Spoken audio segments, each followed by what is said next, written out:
ইউসুফ নবীর সৌন্দর্যের কোনো তুলনা নাই, কোনো সন্দেহ নাই, কিন্তু সেই ইউসুফ নবীও হাসরের ময়দানে অবাক হয়ে যার দিকে তাকায়ে থাকবেন তিনি আপনার আমার নবী রাহমাতুল লিল আলামিন, তিনি আপনার আমার নবী রাহমাতুল লিল আলামিন।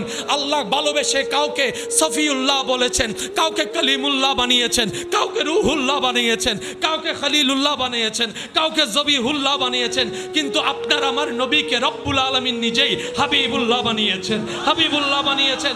ইয়া রাসূলুল্লাহ, এই গোলাম, এই আদম, এই উম্মত আমরা হাহাকার করি, শুনি শুধু আপনার নাম, দেখার কখনো সৌভাগ্য হয় না। ইয়া রাসূলুল্লাহ, আপনাকে তো সাহাবায়ে কেরাম দেখেছে, আবু বকর সিদ্দিক দেখেছে, ফারুক আজম দেখেছে, ওসমান গনি দেখেছে, মৌলা আলী দেখেছে, ইমাম হাসান আপনাকে দেখেছে, ইমাম হুসাইন আপনাকে দেখেছে, আপনার প্রেমিক আশেকরা আপনাকে স্বপ্নে দেখেছে। আমরা সেই রকম প্রেমিক এখন হতে পারি না ইয়া রাসূল।